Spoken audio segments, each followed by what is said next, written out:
This is our 1.750 grams rump steak beef. So we are going to add the pickles. This is McCLURES. Lagay natin ang ating pickles.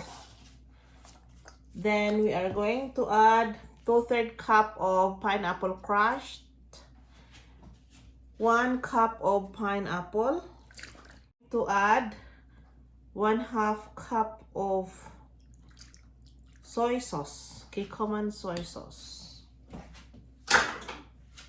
We will add pepper. We will also, mga tiny lang guys, yung ating garlic salt lang guys, nag-add tayo mga, yun, half a teaspoon of black pepper. Then we are going to mix, okay?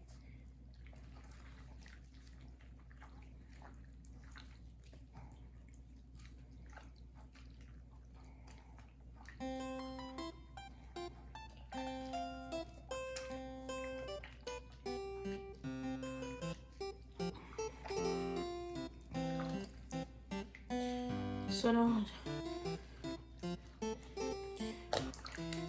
wala naman occasion guys, pero marami yung lulutuin ko kasi pwede naman natin itong ilagay sa ziploc bag at i-freeze after natin maluto.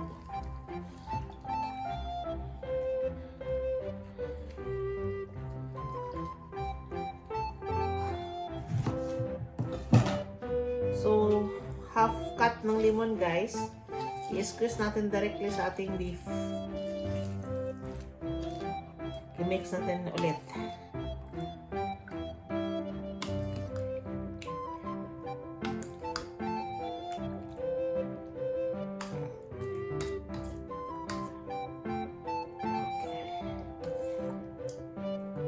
Put this one guys to our fridge. Ito na yung ating na-marinate for a few minutes. Nagmamadali ako. So, ilagay ko siya sa aking pressure cooker. And I will pressure cook for 40 minutes. Okay, mga palangga? Put this to a pressure cooker.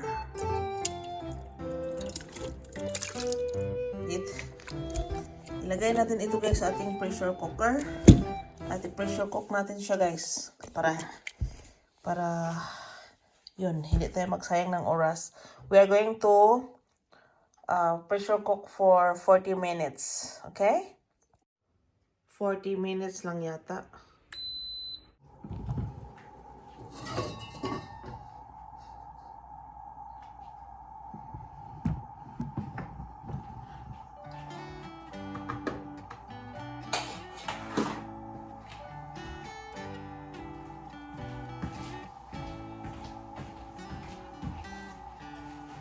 In your eyes, under your spell.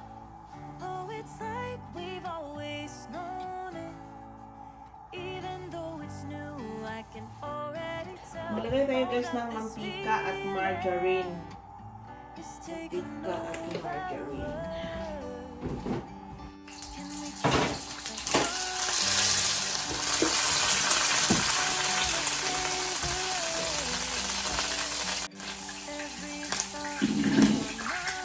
Garlic.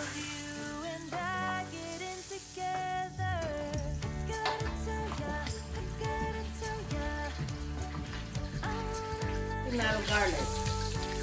So, nilagay na natin guys ang ating garlic.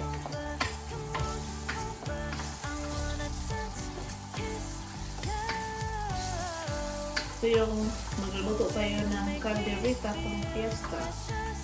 Nilagay natin ang ating onion. Dami.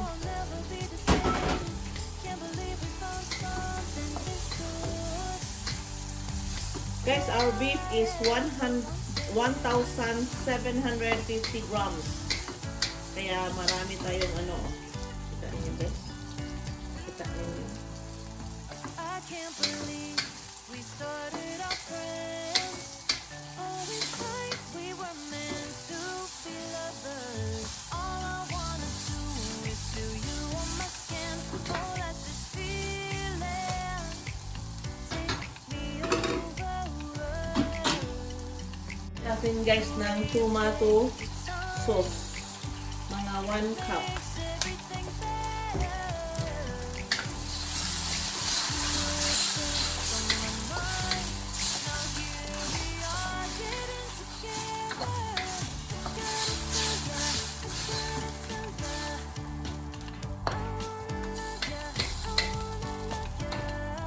Kaya natin guys na beef.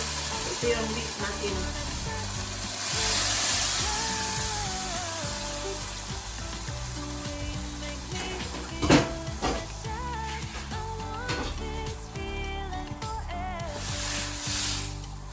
So, tingnan nyo guys. Chorizo guys. Ito na namin sa chorizo ko. So, okay lang yan.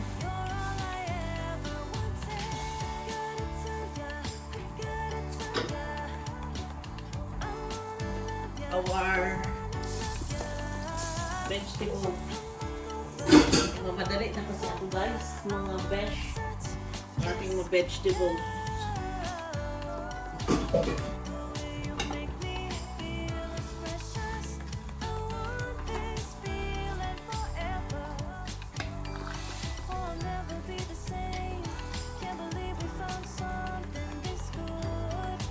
Ating chickpeas or garbanzos.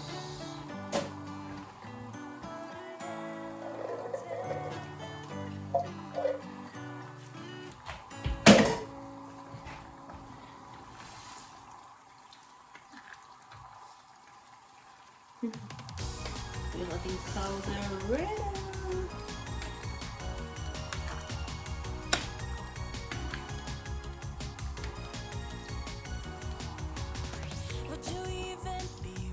Maglagay tayo guys ng a teaspoon of salt.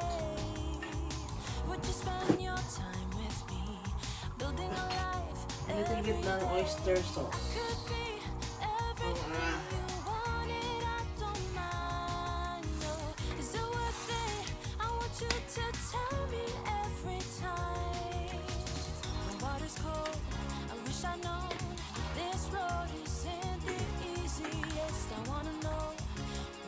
We need to cover. Okay? Nilagyan natin siya guys ng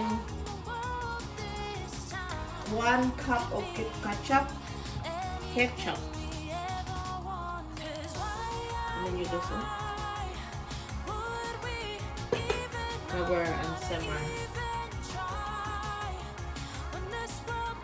Nilagyan natin guys ng thyme, coriander, and garlic powder.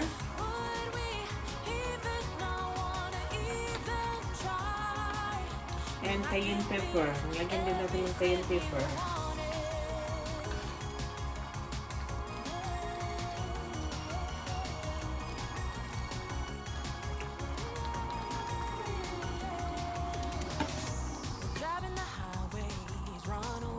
Ganyan lang.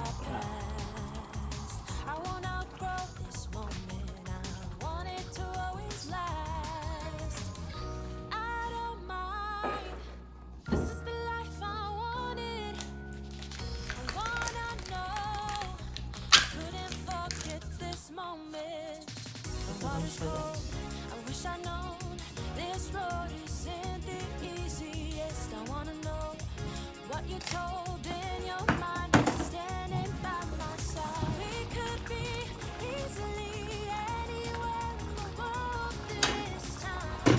We could be anything we ever wanted. 'Cause why would we even not wanna even try? So, ilagay natin ang ating cheese, guys. Cheese.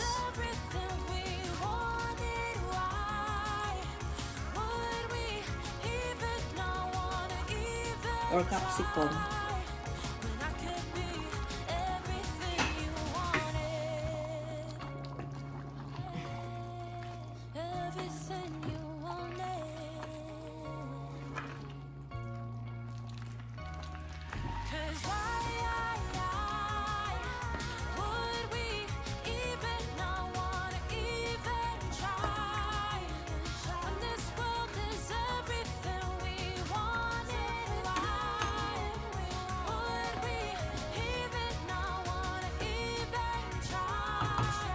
Tikman natin ang sabaw, guys.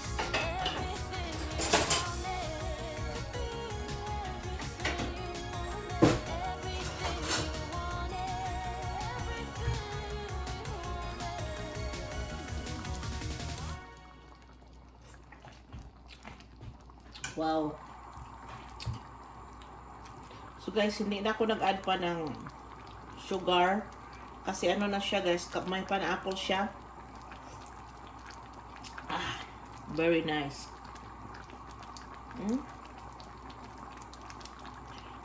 Tikman nyo guys, oh. Caldereta ang caldereta.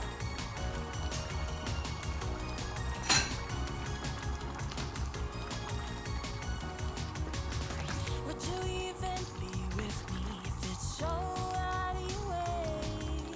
So, ang ating, i-ano lang guys, ang ating Building a life kailangan I could be tender natin ang ating vegetable. it, I don't mind. No, is it worth it?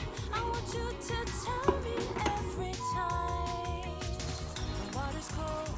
I wish I known this road isn't the easiest. I wanna know what you told in your mind when you're standing by my side. We could be easily anywhere in the world this time. We could be anything we ever want. 'Cause why would we? So guys, if you haven't subscribed yet to Test Home, please subscribe and press nyo na rin guys ang notification bell para updated kayo sa susunod ko mga videos. So this is Test Home. And thank you for watching everyone and enjoy. So isimmer na lang natin siya guys para mag-tender ang vegetables. So ang yung timpla is okay na. So this, ito na guys.